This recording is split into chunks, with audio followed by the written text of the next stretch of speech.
Bom dia, irmãos e irmãs. Retomamos as nossas exposições no livro de Apocalipse.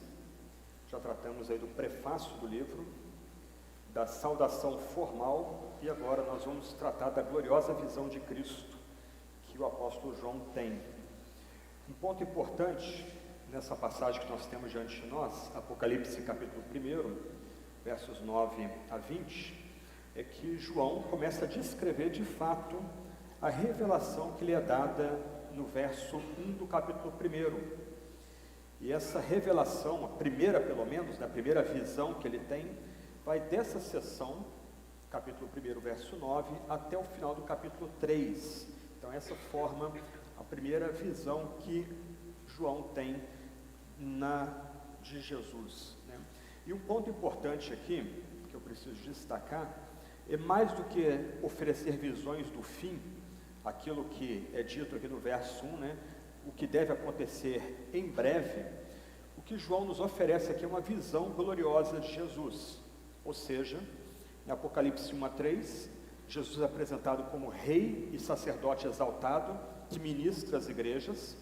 Em Apocalipse 4 e 5, Jesus é apresentado no céu, como Cordeiro glorificado de Deus, como aquele que reina no trono. Em Apocalipse 6 a 18, Jesus é apresentado como juiz de toda a terra. Em Apocalipse 19, Jesus é apresentado como o guerreiro, o rei que é vitorioso sobre os reis da terra.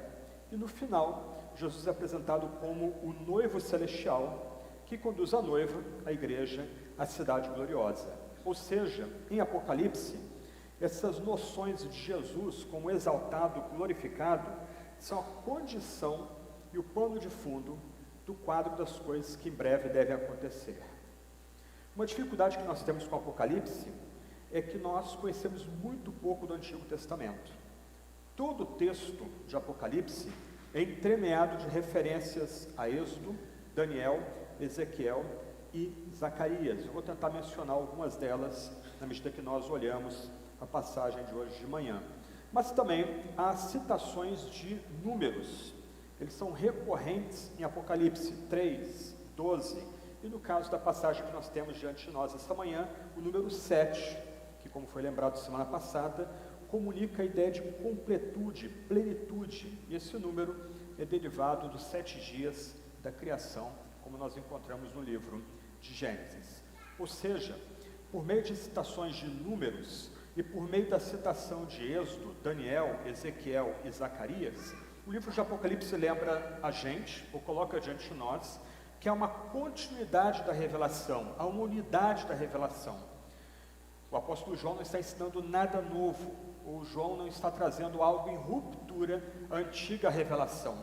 Antes, ele está em unidade com Moisés, com Daniel, com Ezequiel, com Zacarias, com Isaías e outros dos grandes profetas do Antigo Testamento. Do outro lado, ao mencionar livros e números conectados com o Antigo Testamento, João lembra da permanência do povo de Deus. João lembra que o povo de Deus tem pelo menos, a partir da nossa contagem, 4.000 anos de peregrinação. Os reinos desse mundo passaram e passarão, mas o povo de Deus permanece. Vamos então ler o texto, Apocalipse capítulo 1, versos 9 a 20, a gloriosa visão de Cristo. Eu, João, irmão e companheiro de vocês na tribulação, no reino e na perseverança em Jesus, estava na ilha chamada Patmos, por causa da palavra de Deus e do testemunho de Jesus.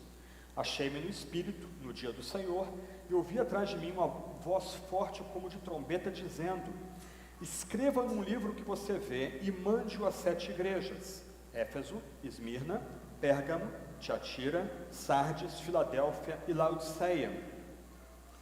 Voltei-me para ver quem falava comigo, e ao me voltar, vi 7 candelabros de ouro, e no meio dos candelabros um semelhante a um filho do homem, com vestes talares e cingido à altura do peito, com um cinto de ouro.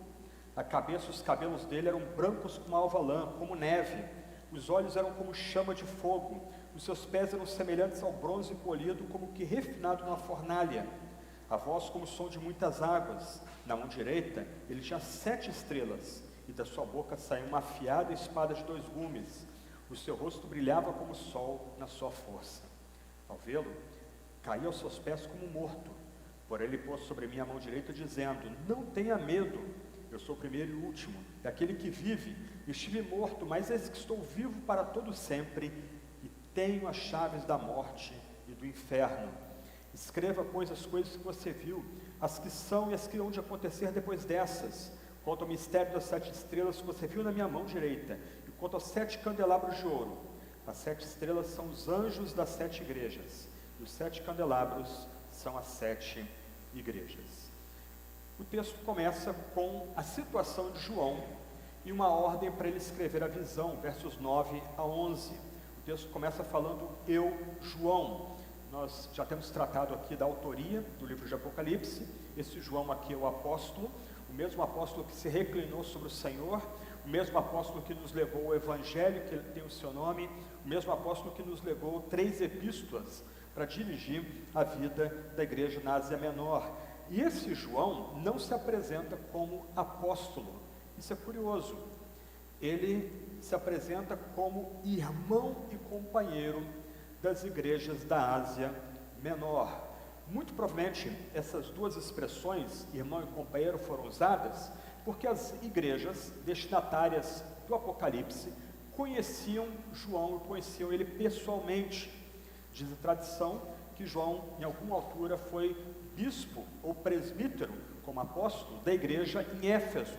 Éfeso era uma das grandes igrejas do mundo antigo, ou melhor, era uma das grandes cidades do mundo antigo, uma cidade estratégica na Ásia Menor, uma cidade que, em termos de tamanho e opulência, rivalizava com a própria Roma. Então, João foi destacado para ser um ministro nessa cidade, que era uma cidade estratégica, uma cidade central para a disseminação da palavra do Senhor. Então ele chama os destinatários da carta do livro de Apocalipse como seus irmãos, ou seja, alguém com o qual ele travava intimidade, alguém que ele tinha familiaridade, alguém que ele compartilhava também o destino daquela igreja. Eu, João, irmão de vocês. Mas eu, João, também se apresenta aqui como companheiro de vocês na tribulação, no reino e na perseverança. Ou seja, João não só era irmão das igrejas às quais Apocalipse era dirigida, ele não apenas travava o conhecimento íntimo desses cristãos, desses irmãos dessas igrejas, mas ele também era companheiro, ou seja, ele participava, e você tem que notar da sequência, da tribulação, do reino e da perseverança em Jesus. É interessante que reino aqui está inserido entre tribulação e perseverança. Aqui nós lembramos do dito de Atos 14, 22, que é necessário que passemos por muitas tribulações para entrarmos no reino de Deus. Aqui nós lembramos do dito de Jesus, que o reino de Deus é tomado à força. Sem luta, sem combate, não há como entrar no reino de Deus. Então, o apóstolo João, inspirado pelo Espírito, ele destaca que ele é companheiro daquelas igrejas da Ásia na tribulação, nas lutas, na contenda, para entrar no reino de Deus. E do outro lado, não se entra no reino de Deus sem perseverança, sem constância, sem resiliência, sem permanecer firmes em Jesus. Essa expressão em Jesus é mais presente em Paulo, mas a ideia aqui é que João, ele está ligado não só às igrejas da Ásia Menor, mas ele lembra que ele e as igrejas da Ásia Menor têm que estar ligadas em Jesus, unidas em Jesus, porque por Jesus, ou unidos em Jesus, nós conseguimos ter perseverança no meio das tribulações para entrarmos no reino. E para lembrar da situação dele, ele diz que ele está na ilha de Patmos. Essa ilha, na verdade, é uma ilhota, não chega a ter 30 quilômetros quadrados. Essa ilha é uma ilha bem pequena no mar Egeu, está na atualidade a mais ou menos 2h30 de barco da cidade de Mileto. Mileto era um porto naquela altura, continua sendo uma cidade portuária, mas naquela altura era um porto muito próximo de Éfeso, a grande cidade da Ásia Menor, onde João foi ministro ali também.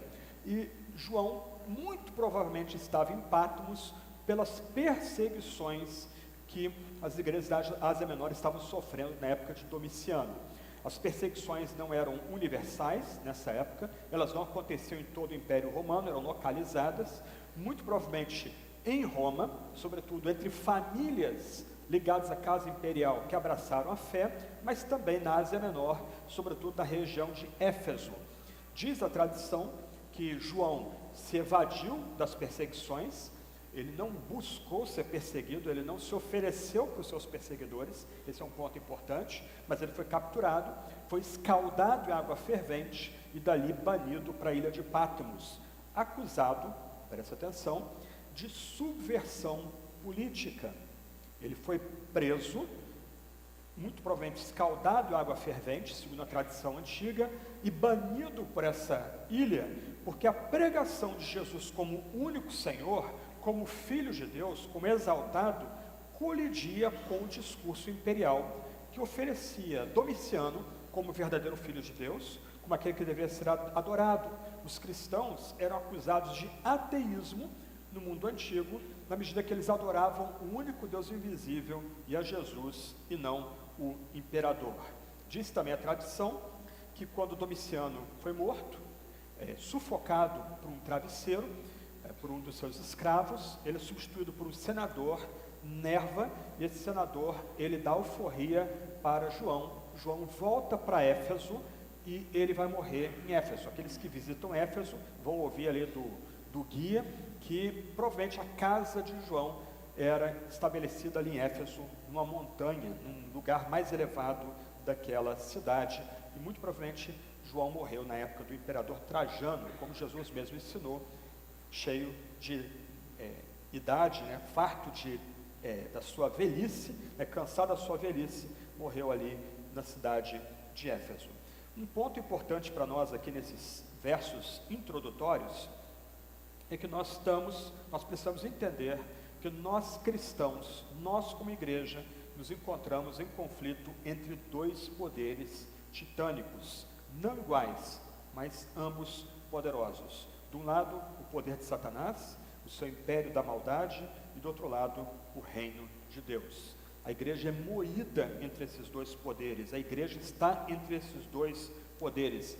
Nós precisamos ter em mente que a igreja é alvo do ódio satânico. O diabo odeia a igreja, o diabo despreza os crentes, o diabo está em luta contra os crentes. E o diabo muitas vezes vai usar os poderes terrenos para moer os crentes, na medida que os crentes já estão no reino e esperam o reino. Portanto, quando João diz que ele é testemunha de Jesus, nós precisamos lembrar que a palavra original aqui é que João se identifica como mártir que está em Jesus, alguém que está sofrendo em Jesus, dentro do círculo de Jesus. Ou seja, nós somos chamados como igreja, como homens e mulheres que já estão dentro do reino, a viver prontos a dar testemunho de Jesus, prontos a sermos martirizados por Jesus, sem concessões e de forma fiel. E essa é a marca daqueles que são irmãos de João, daqueles que são companheiros de João. Somos chamados a estarmos prontos a sermos atribulados, prontos a darmos testemunho de Jesus, prontos a sermos peneirados pelo ódio satânico, pelo ódio do diabo, que muitas vezes usa os poderes imperiais. E a gente não pode ter ilusão aqui, gente.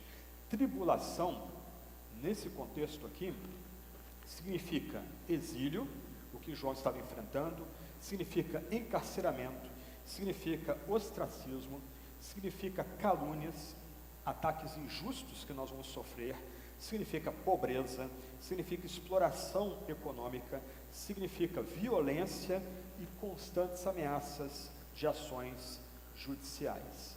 Tribulação aqui é posto diante de nós como uma luta titânica, uma luta tremenda, que somente estando em Jesus nós podemos, de fato, lutar e perseverar ou ficar firmes nela. E a gente também não pode errar aqui.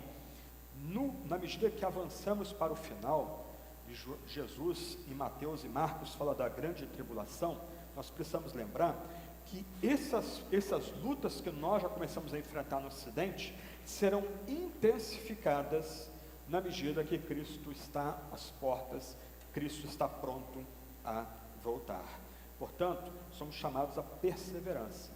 Como nós vamos ver mais adiante, uma das marcas do cristão verdadeiro é que ele é perseverante, ou seja, o cristão verdadeiro, ele é persistente, ele vive sendo fiel a Deus, mesmo no meio do sofrimento, mesmo sendo perseguido, mesmo sofrendo nas mãos dos incrédulos, mesmo sendo alvo do ódio do próprio diabo. Nós podemos olhar para nós e vermos em nós marcas de perseverança. Nós temos nos portado no dia a dia como homens e mulheres que são persistentes, são resilientes contra as tribulações, são resilientes diante da ação satânica. Nós vivemos em fidelidade a Deus, mesmo quando sofremos, mesmo quando somos perseguidos, e como João destaca aqui, nós só conseguimos experimentar essas tribulações, nós só conseguimos passar por essas dificuldades em Jesus, ou seja, em união espiritual com Cristo, com nosso Senhor, participando também da sua vida e glória. Então nós temos aqui um paradoxo. Ao mesmo tempo que nós testemunhamos Jesus, ao mesmo tempo que nós somos atribulados em Jesus, ao mesmo tempo que nós participamos dos sofrimentos que nosso Jesus passou, como nós vamos ver, nós temos o privilégio de usufruirmos a vida e a glória de Jesus, mesmo no meio da tormenta, mesmo no meio da perseguição. Estamos unidos com Cristo, nós nos encontramos unidos a Jesus, nós temos essa segurança de que estamos em Jesus de fato, e o ponto aqui principal é que isso é mais do que uma noção intelectual, mais do que uma questão de dedução. Eu sou crente, eu sou membro da igreja, então estou unido com Cristo. O ponto aqui de estarmos em Jesus, no meio da tribulação, em perseverança, no testemunho de Jesus, é que nós experimentamos isso. Nós experimentamos que somos parceiros das dores de Jesus. Nós também, do outro lado, usufruímos da vida e da glória e da alegria de Jesus. Estamos unidos com Cristo, nós desfrutamos dessa união com Jesus, e o apóstolo continua dizendo, nessa primeira parte, que ele se achou no Espírito.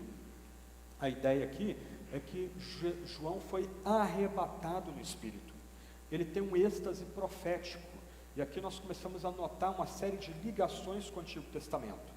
João iguala a sua experiência à experiência do profeta Ezequiel, quando no exílio, lá em Ezequiel capítulo 3, ele é levantado pelo Espírito para ter visões inefáveis a respeito de quem era Yahvé, ou quem é Yahvé. E essa experiência estática ocorre no dia do Senhor, e essa expressão tem um duplo significado aqui. De um lado, é a primeira vez no Novo Testamento que ela é empregada para significar o dia que Cristo ressuscitou dentre os mortos.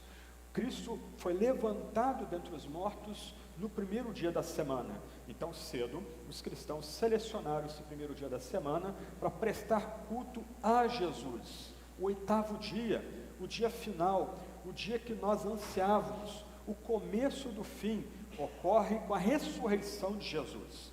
Mas lembra, João, ele quer fazer uma série de ligações com o Antigo Testamento. E no Antigo Testamento, o dia do Senhor é o dia do fim, o dia quando Yahvé vai triunfar sobre todo o mal, o dia que Yahvé vai vindicar Israel, e vai dar paz a Israel, e vai cercar Israel, e vai derramar a sua glória sobre Israel. Então, o dia do Senhor não é só o primeiro dia da semana, quando os cristãos cultuavam, quando os cristãos cultuam, o dia que marca a ressurreição do nosso Salvador, mas também o dia do Senhor, nesse contexto, lembra que a ressurreição de Jesus marca o começo do fim, o triunfo de Yahvé, a vindicação de Israel, a glória de Deus vindo para triunfar sobre o mal, sobre o pecado, sobre o diabo, sobre o mundo que se levanta como sistema contra o Senhor. Então, uma metáfora importante aqui para nós, uma metáfora militar, é lembrar o seguinte: no dia 6 de julho de 1944, os aliados ocidentais, Estados Unidos, Reino Unido, Holanda, França, República Tcheca, eles invadiram as praias de Normandia. A guerra não terminou ali, mas aquela invasão, o dia D, já marca a segurança de que os aliados venceriam o regime nacional-socialista que dominava a Alemanha. A guerra só termina mais ou menos um ano depois, em maio de 1945. Lá é o dia V, mas os alemães já sabiam que quando a Normandia foi invadida, não havia mais como deter a marcha da vitória dos aliados ocidentais. O dia do Senhor, o dia da ressurreição de Jesus, marca o nosso dia D. Nós esperamos o dia V, nós ansiamos o dia V, e sabemos que o dia V virá por causa do dia D, o dia do Senhor. E nesse momento, na ilha de Patmos, João tem as suas visões. Aqueles que visitam a ilha de Patmos vão ser levados para uma caverna que fica dentro do mosteiro, naquela pequena ilha, naquela ilhota, mas naquela caverna não é onde João tem suas visões. João tem suas visões na praia, muito provavelmente enquanto ele andava na praia, depois de cultuar o Senhor, ali ele tem, nesse momento de êxtase, essas visões que ele vai comunicar para a gente aqui. E ele diz que enquanto ele se achava andando naquela praia, na ilha, no dia do Senhor, ele é arrebatado pelo Espírito. E ele ouve atrás de si uma voz forte como de trombeta. Nós vamos falar um pouco mais sobre a voz que ele ouve, mas é interessante a menção, uma voz forte como de trombeta, mais uma menção no Antigo Testamento. No Antigo Testamento, o shofar, a trombeta, era tocada para sinalizar o fim das guerras, para simbolizar o anúncio da chegada de um rei, ou a entronização de um rei, ou também para anunciar o começo de cultos de adoração no templo, que eram importantes, os festivais que ocorreriam ali, sobretudo os holocaustos que seriam feitos para cobrir o povo dos seus pecados. E aí no verso 11, há uma ordem: escreve num livro, muito provavelmente um papiro. Não existiam livros como nós temos hoje, grampeados ou colados, com a lombada. Então há uma ordem para se escrever no papiro aquilo que vai ser dito para João.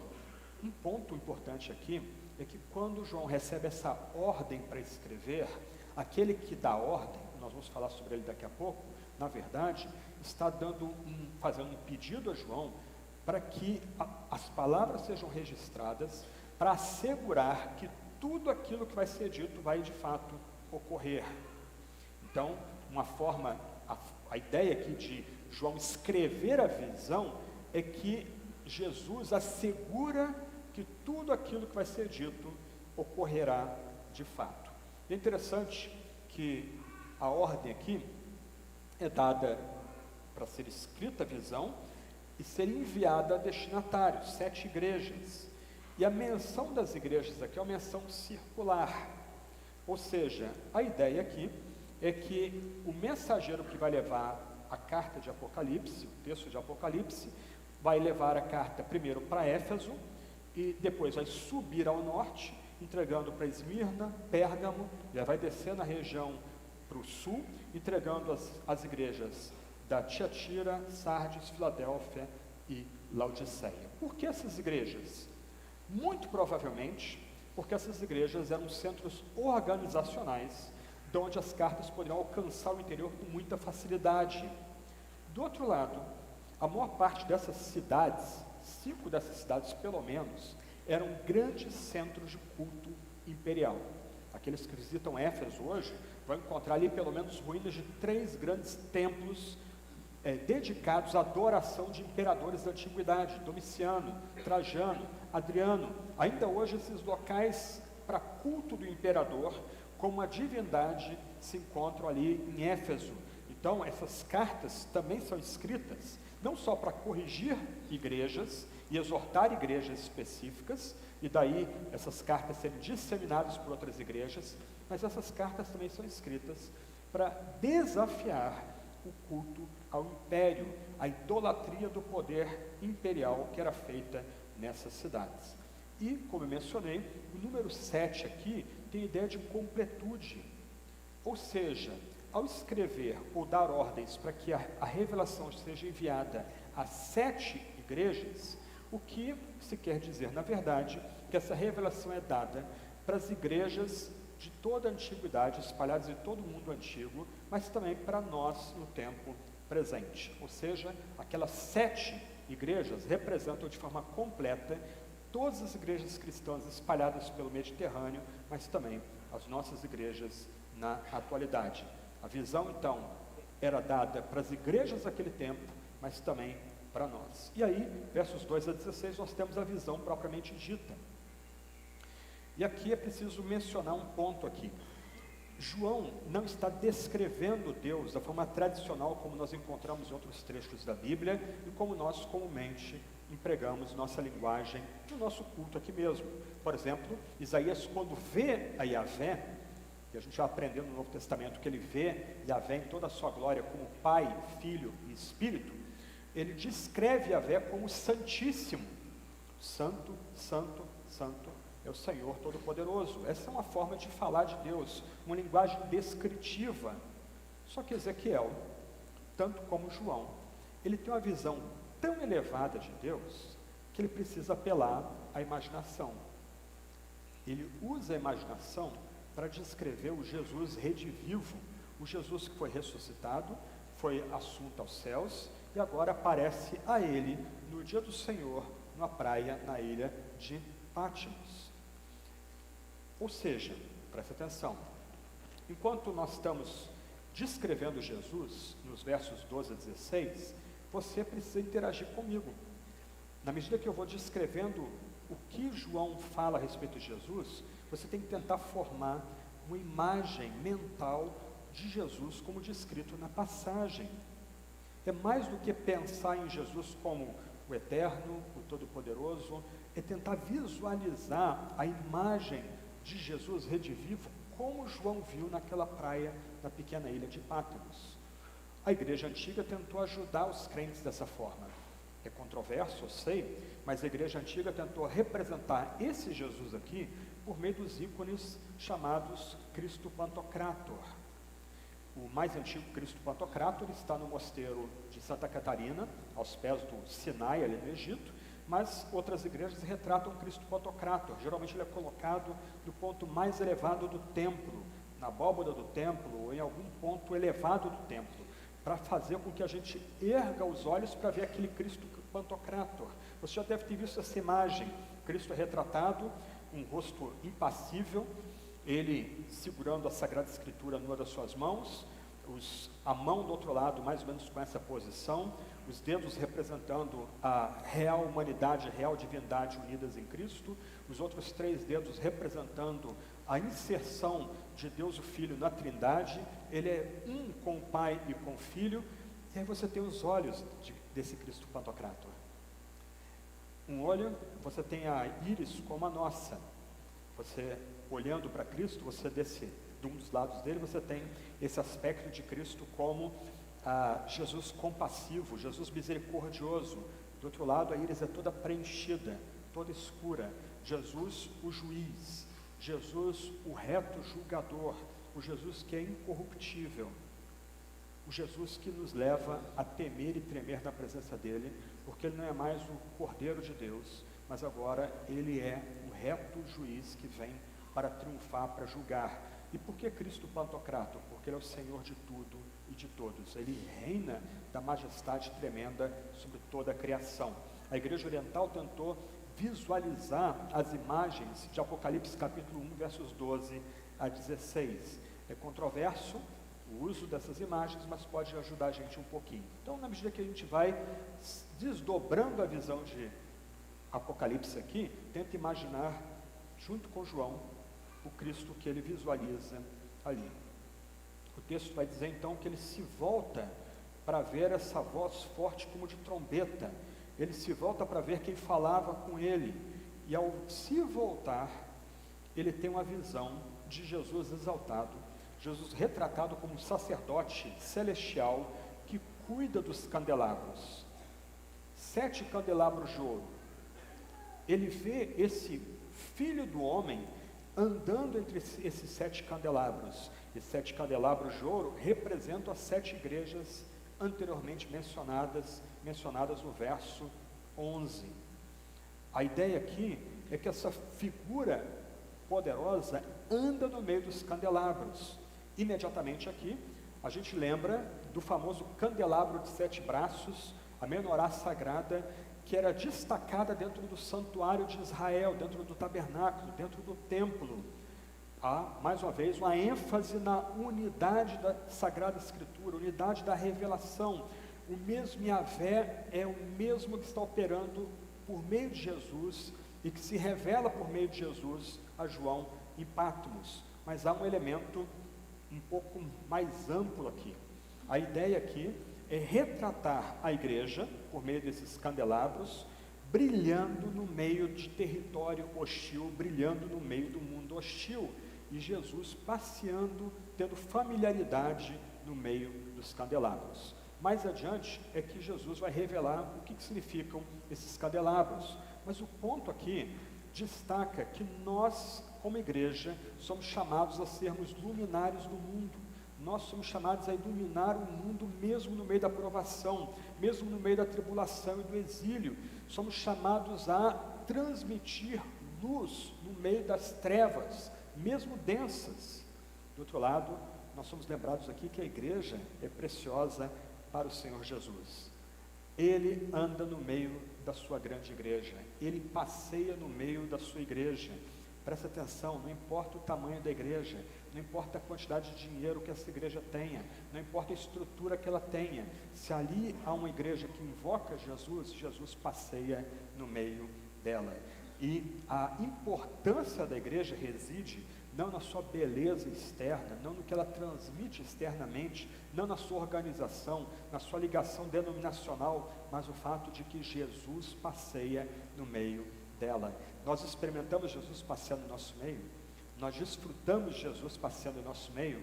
Isso é mais do que ter uma noção intelectual de que Jesus está aqui porque Ele é onisciente, onipresente. Não, nós experimentamos, nós somos chamados a experimentar esse que é semelhante ao Filho do Homem andando entre nós. Jesus é descrito aqui como aquele que é como o Filho do Homem.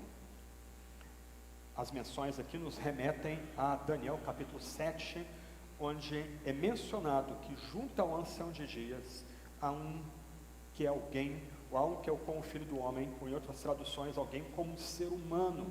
A ideia de destacar o Filho do Homem aqui é ligar esse que se apresenta a João com aquele que desceu dos céus, desceu das nuvens, lá na profecia de Daniel, junto com o ancião de dias. Mas também para destacar que o nosso Jesus é alguém que experimenta as nossas lutas, as nossas tormentas, as tribulações que nos assolam.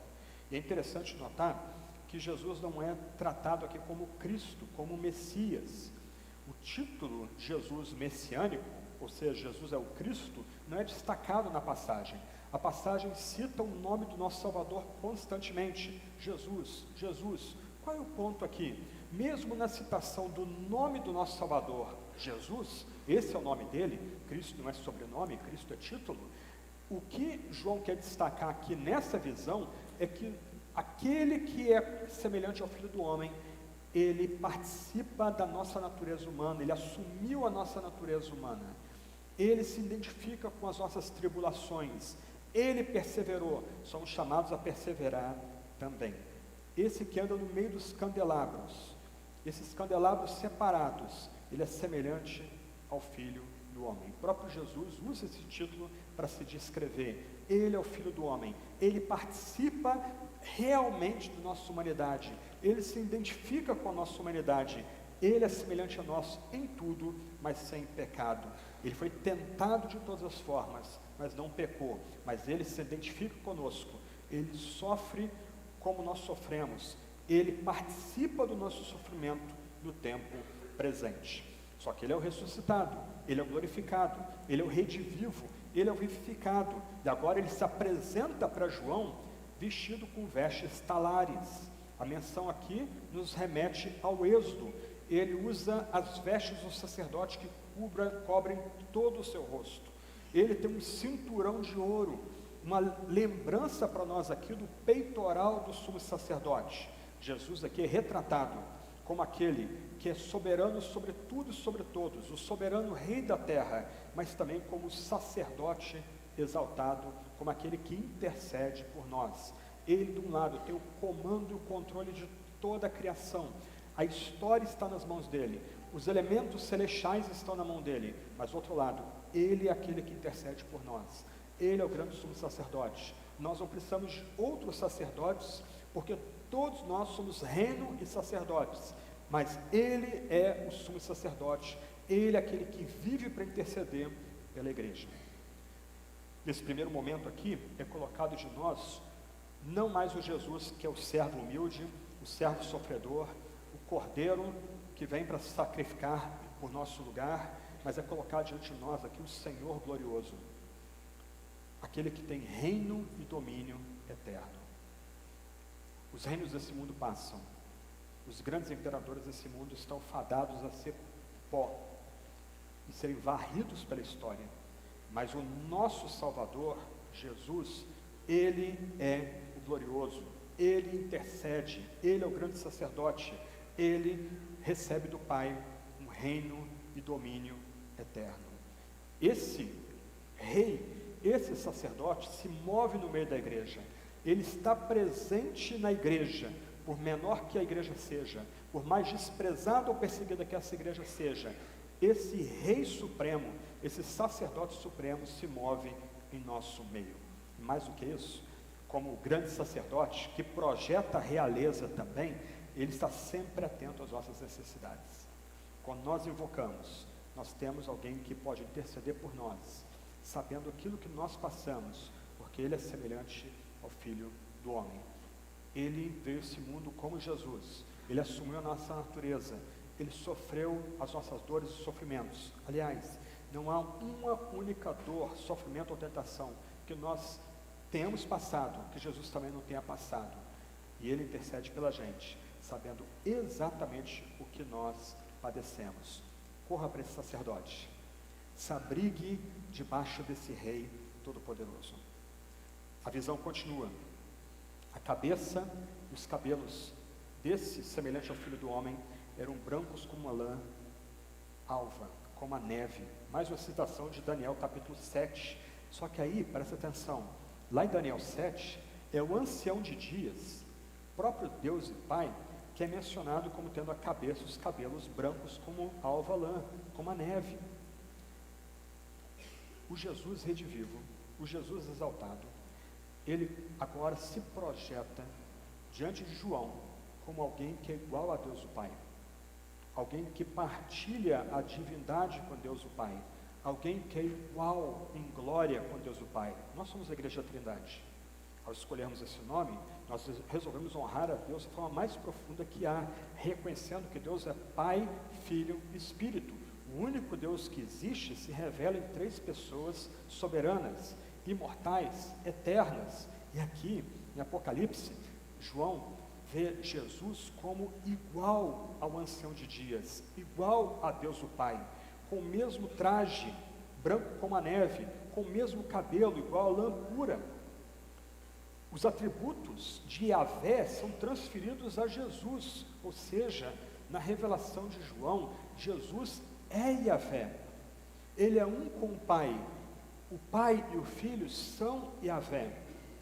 O mesmo Deus adorado por Abraão, Isaque, Jacó, Moisés, Davi e Elias e Eliseu, é o mesmo Deus de João, Yahvé, que se revela como Deus o Pai e como Deus o Filho.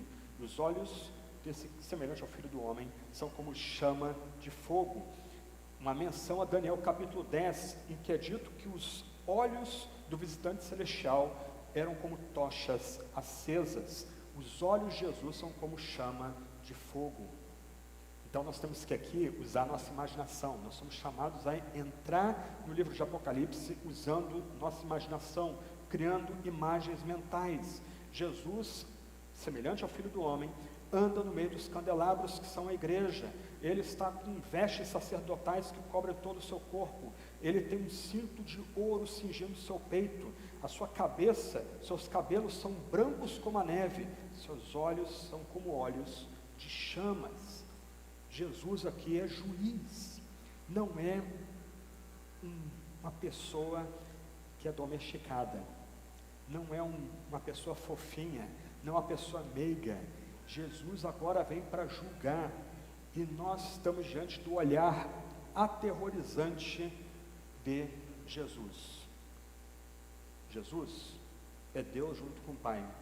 Jesus não fica velho, Jesus não perde seu poder, Jesus é eterno como o ancião de dias é eterno. Seus olhos, como que saem chamas, lembram que Jesus é completamente onisciente. Não há nada que a gente possa esconder desse Jesus. Mesmo os segredos do nosso coração estão abertos diante de Jesus. Isso é terrível.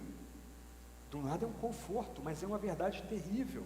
Os menores pensamentos que passam pela nossa cabeça estão abertos diante de Jesus. Esquece aquelas historinhas de que no dia da vida de Cristo vai passar um filminho com a nossa vida. Isso é bobagem, isso é lenda evangélica.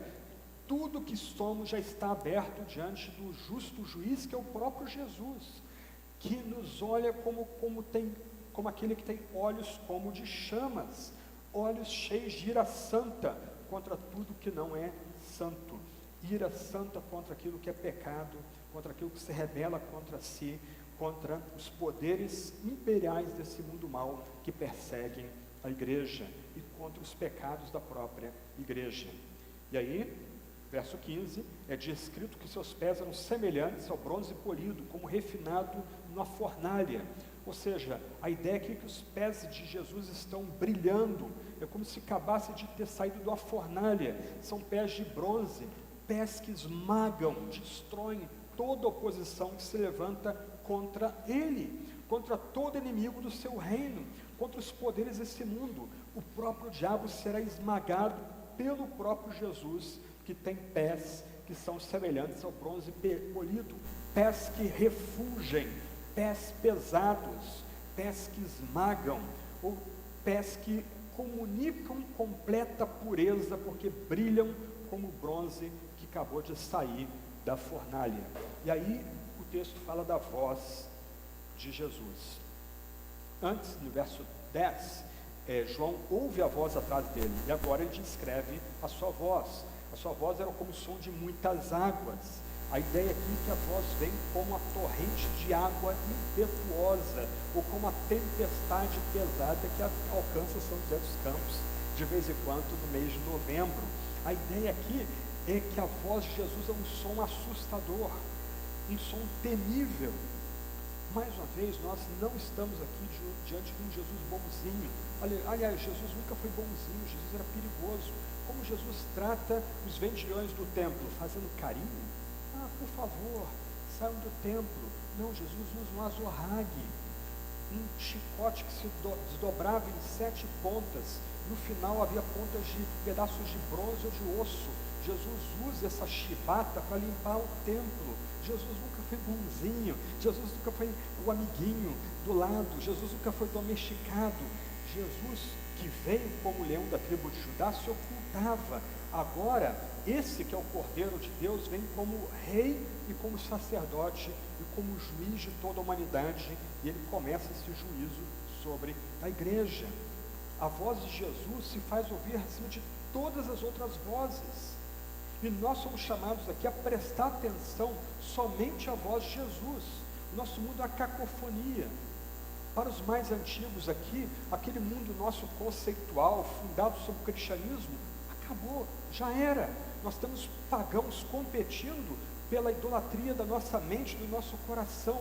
Nós precisamos tapar os ouvidos para esses e ouvir só a voz de Jesus, que vem a nós como uma voz de profundas águas. Essa voz faz mais barulho, ele ecoa com mais poder do que qualquer outra voz.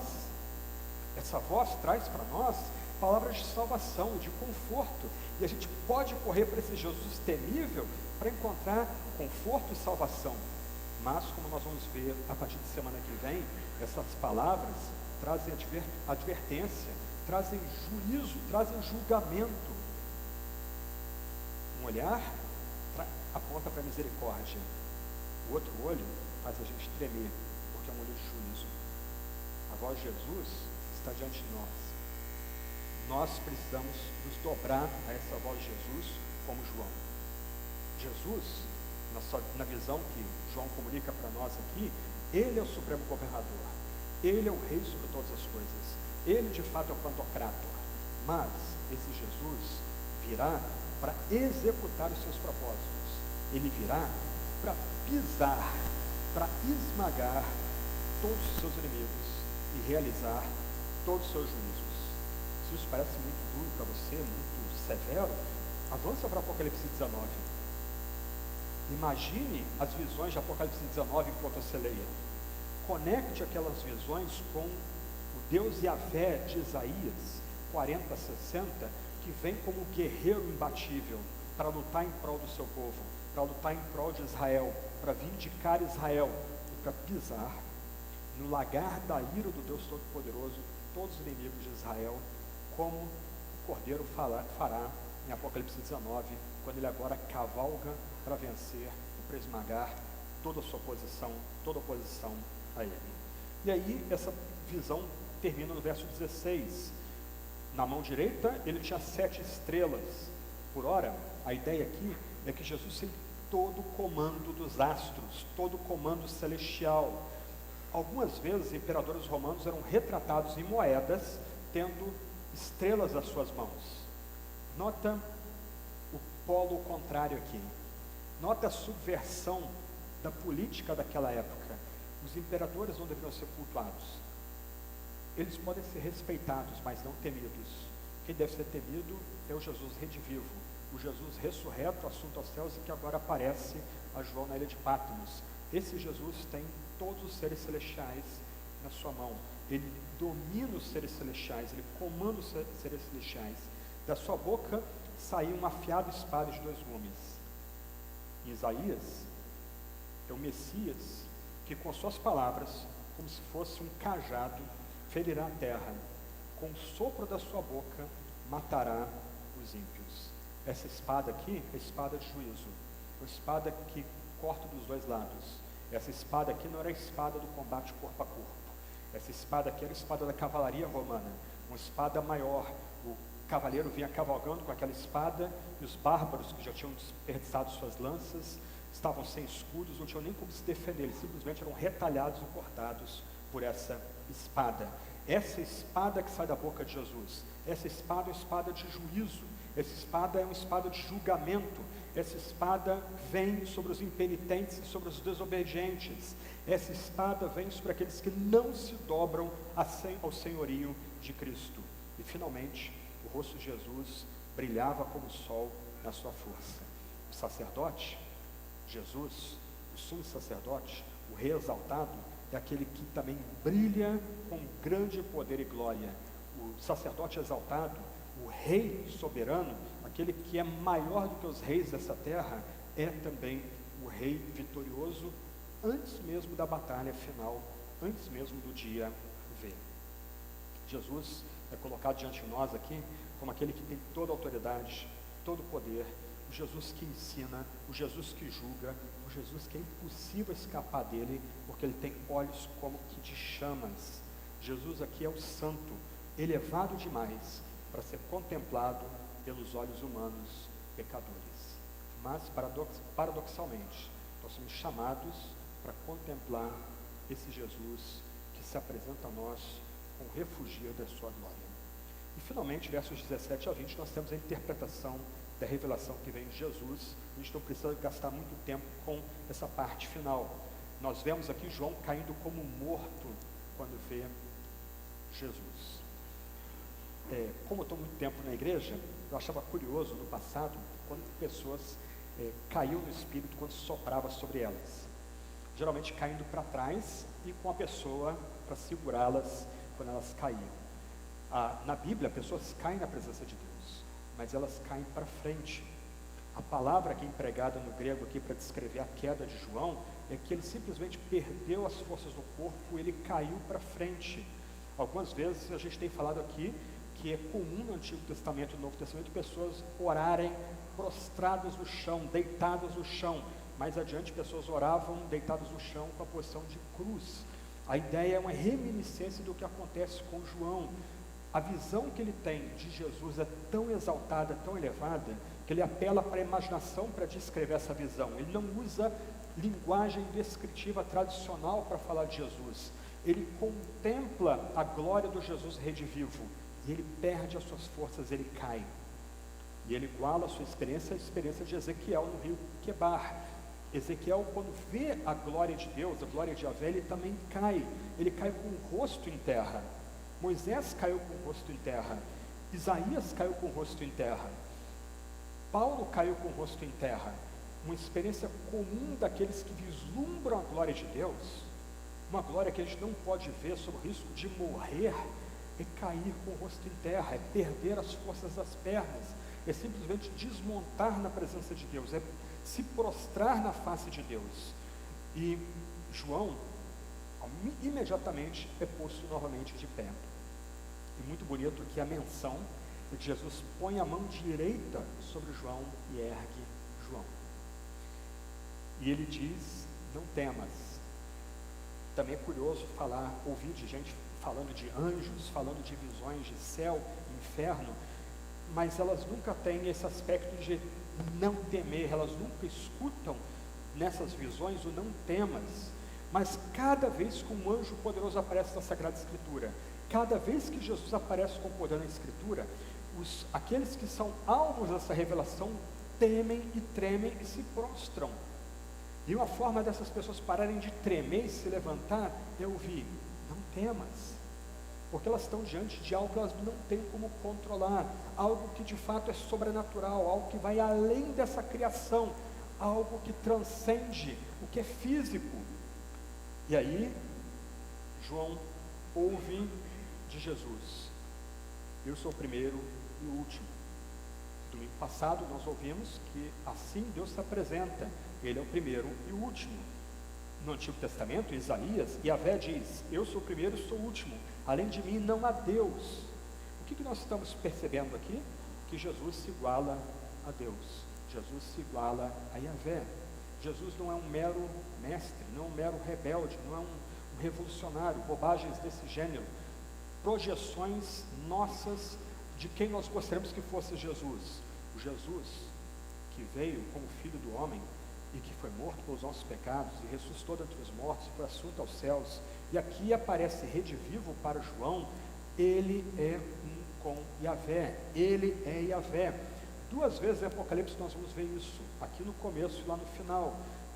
Deus se apresenta ou é apresentado como tendo títulos que o conectam com Yahvé no Antigo Testamento, e a Jesus são atribuídos títulos, ou Jesus cita títulos que igualam a Yahvé, ou igualam a Deus o Pai. Deus o Pai e Deus o Filho são um. E aí nós temos palavras muito bonitas aqui. Eu sou aquele que vive. Estive morto, mas eis que estou vivo para todo sempre. Vive, morto, vivo. Jesus é aquele que vive.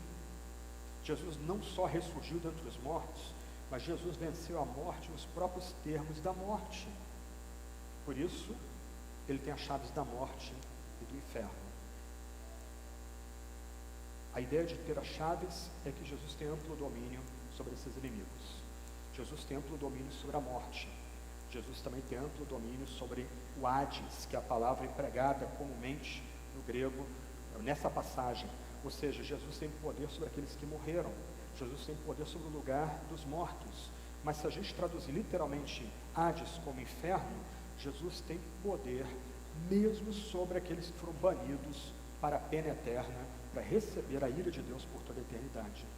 Mesmo esses estão debaixo do juízo do Jesus redivivo, do Jesus que venceu a morte e vive. Jesus percorreu por nós o caminho da morte. Ele tem as chaves tanto da morte como do inferno. Ou seja, Jesus tem poder infinito sobre o pecado, sobre a morte, sobre o túmulo. Sabe o que isso comunica para a gente? Sabe o que isso comunica para mim e para você? Jesus controla quando vamos morrer e como vamos morrer. Até mesmo a nossa morte, até o nosso chamado final, não está longe do controle de Jesus redivivo. Ele vai determinar quando vai ser o fim da nossa vida e como vai ser o fim da nossa existência. Morrendo em casa, testemunhando da fé, junto com os parentes, morrendo no hospital, preso a máquinas, sendo perseguido, preso e decapitado numa praia do Egito, até mesmo a forma da nossa morte está debaixo do comando daquele que tem a chave da morte e do inferno. Assim, versos 19 e 20, mais uma vez, é ordenado que o apóstolo escreva a visão, e a visão é para o que está acontecendo naquele momento e para o que vai acontecer no futuro. Então nós temos aqui uma chave para interpretar Apocalipse. Apocalipse tem que ser interpretado tendo à luz como seus leitores originais receberiam a visão, em primeiro lugar, e como essa visão se aplica a nós, em segundo lugar. E do outro lado, as 7 estrelas são os anjos das 7 igrejas, e os 7 candelabros são as 7 igrejas. Essa parte final é mais fácil, ou seja, a ideia aqui é que Jesus anda sobre os candelabros, ele cuida dos candelabros, ele tem domínio sobre os candelabros, Jesus está em união firme com os candelabros, que são as igrejas, luminares, as luzes desse mundo. Só que, e aí Apocalipse é um livro difícil de entender, e Jó é um camaradinha curioso, porque ele também escreve coisas difíceis, como Paulo também escreveu, e Pedro, né, que fala de Paulo, mas ele também escreveu coisas difíceis. Ele vai dizer que os 7 estrelas que estão na mão de Jesus são os anjos das 7 igrejas. Algumas pessoas interpretam a ideia de anjos aqui como falando de mensageiros humanos, ou seja, os 7 anjos seriam mensageiros que estariam com João ou em Patmos ou em Éfeso e receberiam essas cartas e levariam essas cartas para as igrejas. É uma possibilidade, mas não muito plausível. Outras pessoas, de forma mais curiosa, vão dizer que esses anjos são os pastores das igrejas. Mas, em todo o Novo Testamento, nunca é dito que os bispos, os presbíteros das igrejas são anjos. Essa palavra nunca é empregada para descrever os ministros das igrejas. Pensando dentro do livro de Apocalipse apenas, que cita anjos 70 vezes, a conclusão aqui, misteriosamente, é que esses anjos são anjos que cuidam e velam pelas 7 igrejas. Na Sagrada Escritura a gente aprende que há anjos cuidando de nações, anjos enviados por Deus que lutam em prol das nações para expandir o reino de Deus na terra. Nós aprendemos que Deus envia anjos para guardar o seu povo, Deus acampa anjos ao redor do seu povo para proteger, para vigiar o seu povo. Então parece que Deus também envia anjos para proteger e para representar igrejas, mesmo perseguidas, há anjos que velariam pelas igrejas, e parece que essa é a ideia que é transmitida para nós. É um texto difícil, mas parece que essa é a ideia que quer ser transmitida, ou seja, é ordenado que as cartas às igrejas sejam enviadas para esses anjos, ou comunicadas a esses anjos que representam, velam e protegem as 7 igrejas. O que nós temos aqui, irmãos e irmãs? Nós temos, sobretudo, a revelação de Jesus no seu estado glorioso. Nessa passagem, Jesus é retratado como divino Filho de Deus, o Jesus que se tornou homem, o Jesus que morreu em nosso lugar, por nossos pecados, por nossa miséria, o Jesus que ressuscitou. Nossos pecados foram perdoados, presta atenção no passado, se estamos em Jesus, nossos pecados foram perdoados, a morte já não exerce domínio sobre nós, e os terrores da morte e do inferno já foram subjugados em nossa vida. Aqui, Jesus é exaltado, Jesus é dignificado, Jesus é o sábio, Jesus tem grande discernimento para julgar, Jesus é glorificado, Jesus é o onipotente, Jesus é o santo, Jesus é o poderoso, Jesus tem autoridade, Jesus tem controle total sobre todas as coisas, Jesus é o juiz de todos e Jesus é glorioso. Jesus é um com Deus, Jesus é o cumprimento de todas as esperanças e profecias do Antigo Testamento. Tudo isso é comunicado para uma igreja perseguida, uma igreja incompreendida, uma igreja que não era aceita pelo mundo da sua época. Ou seja, mesmo na situação precária vivenciada pelas igrejas, mesmo em um mundo mau, mesmo perseguidos pelo Estado, mesmo sendo desprezados por aqueles que estão ao redor, Esse Jesus está com essa igreja. Esse Jesus está conosco. Esse Jesus nos protege. Esse Jesus vai nos vindicar. Esse Jesus vai vencer junto conosco. Nós realmente sabemos o que estarmos perdidos em admiração, amor e louvor diante desse Jesus. Nossas mentes se expandem quando nós ouvimos sobre esse Jesus, como descrito aqui em Apocalipse. Nosso coração se aquece quando nos é apresentado esse Jesus redivivo, o sacerdote celestial, o grande rei, o juiz que virá para julgar, como retratado em Apocalipse. Que nós, em nossos dias, temos uma vida de adoração, sejamos completamente tocados, embevecidos por essa visão gloriosa e grandiosa de Jesus. Que a gente se alimente com essa imagem de Jesus que nos é transmitida por João, de tal forma, meus irmãos e irmãs, que independente do que ocorre ao nosso redor, nós experimentemos arrebatamentos de alegria na presença desse Jesus. Que nossa vida seja tocada por temor admirado por esse Jesus. Que a gente se apresente diante desse Jesus poderoso, glorioso, o sacerdote, o eterno, o redivivo, o Senhor soberano sobre tudo e sobre todos, de forma tremente, de forma piedosa, que a gente seja de fato, que nós sejamos de fato levantados em amor, totalmente focados, totalmente dependentes, totalmente embevecidos da contemplação gloriosa desse Jesus. Volta os seus olhos para Jesus, fite bem seu rosto maravilhoso, e tudo na terra perderá sua luz, ante a graça daquele que é glorioso. Vamos orar? Senhor Jesus, Tu és o divino Filho de Deus, Tu te tornaste homem, Tu morreste em nosso lugar por causa de nossos pecados, Tu ressuscitaste, Tu ascendeste aos céus, onde está a destra de Deus o Pai, de onde virá julgar os vivos e os mortos. Nós nos alegramos em Ti, ó Jesus, porque todos os nossos pecados foram perdoados e cobertos. Nós nos alegramos em Ti, ó Jesus, porque sob o abrigo das Tuas asas, o diabo já não tem mais poder sobre nós. Nós não precisamos temer os poderes desse mundo, os impérios desse mundo, porque o Senhor, ó Jesus, é o exaltado, é o vitorioso. O Senhor tem poder sobre a morte. O Senhor já venceu os terrores do inferno. A morte e o inferno já foram subjugadas por Ti, ó Jesus. Ó Jesus, nós Te adoramos, nós Te louvamos. Envia junto com o Pai e Teu Espírito, de tal forma que nossa mente e coração sejam dilatados, sejam ampliados.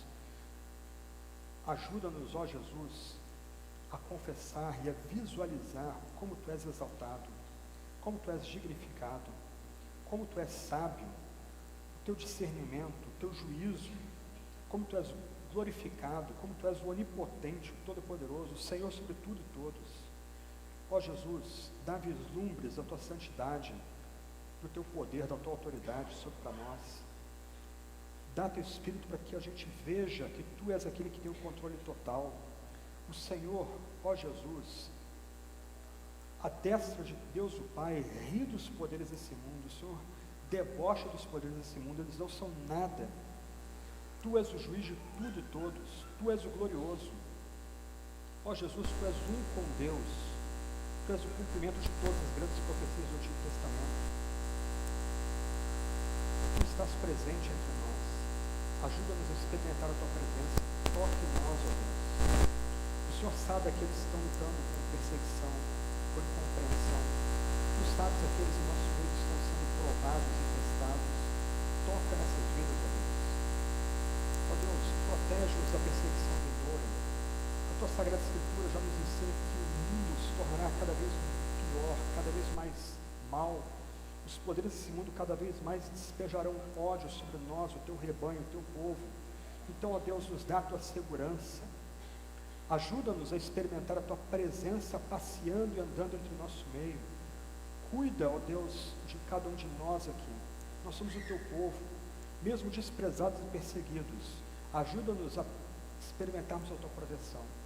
Ajuda-nos a confiarmos e descansarmos a Tua vitória futura, no Teu juízo vindouro, no fato de que o Senhor vai desembainhar a Tua espada e exterminar todo inimigo da Tua igreja, esmagar com poder todo inimigo que se levanta contra o Teu reino e contra o Teu povo.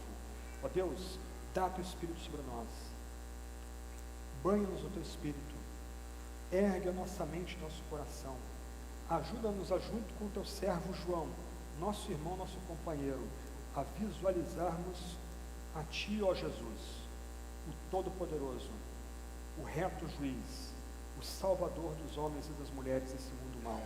Ajuda-nos a termos um vislumbre da Tua glória, a sermos embevecidos, tocados por esse vislumbre, a vivermos com paixão na presença de Ti, ó Jesus, como único foco do nosso amor total.